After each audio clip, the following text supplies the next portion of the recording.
Good evening and welcome to Bizworld. I'm Adrian Seet.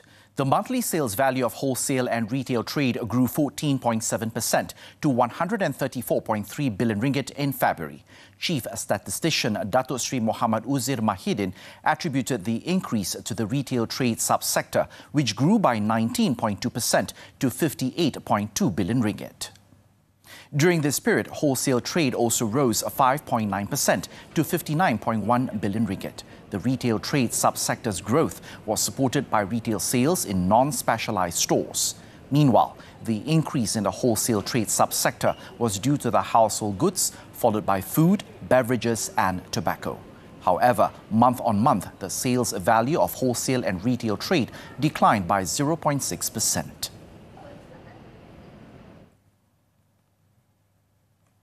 The freezing of foreign workers' applications would affect the country's productivity and gross domestic products. According to the Federation of Malaysian Manufacturers, FMM President Tan Sri So Tian Lai, the sudden decision by the government would deprive companies order book fulfillment, especially for export markets. Business is dynamic, and the order books it depends supply and demands. Now, if they freeze it, 18 months, you totally know foreign workers are able to be applied by any organizations or any employers. So they might deprive the order books that to fulfill in overseas, especially export markets. Speaking to reporters after the launching of Skill for Prosperity program in Malaysia, he said the government cannot be making a flip-flop decision and make a sudden freeze on any policy, as this will affect the recruitment process, especially to the SMEs that are now starting to have better operations or sales. Earlier, the government decided to stop all applications and approvals for foreign worker quotas from March 18th. Construction Research Institute of Malaysia, CREAM, has signed a Memorandum of Understanding MOU with YTL Cement Berhad to support the local industry's transition to sustainable construction. The MOU marks the beginning of a collaboration between the government and industry to achieve construction excellence and promote sustainable practices in line with the nation's 2050 carbon neutral aspirations. It will also focus on three key main areas, mainly human resource development, research and development, and supporting sustainable construction.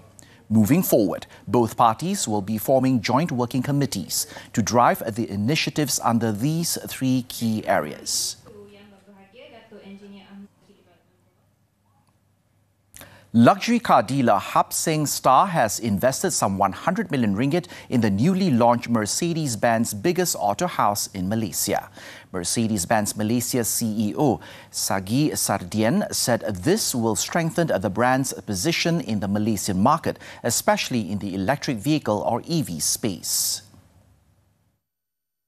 We are currently focused on bringing in the most extensive product portfolio for us, and that is what we aim to ensure that our customers are able to seamlessly transition into an all-electric vehicle from the combustion engine. And secondly, one of the most important elements is the charging infrastructure. And right now, just like Bukit Tinggi, as you see here, most of our dealerships are fitted with state-of-the-art DC chargers. She added most of Mercedes-Benz dealership are now catering to welcome EV customers with 14 DC fast charging chargers across the country. The company has also seen a good reception from its 5 new EV offerings in the market. This is encouraged by the EV initiatives and incentives, as well as the charging infrastructure, which has certainly grown from contributions in both public and the private sector. Research houses have turned positive on the outlook of UMW Holdings Berhad after it secured a second contract worth a whopping 1 billion ringgit from Rolls-Royce Holdings.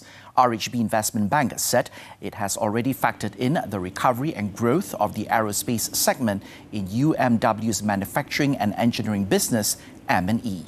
RHB is forecasting M&E revenue of 1.1 billion ringgit for this year, with a profit before tax margin of 10%, largely driven by the recovery of the aerospace segment.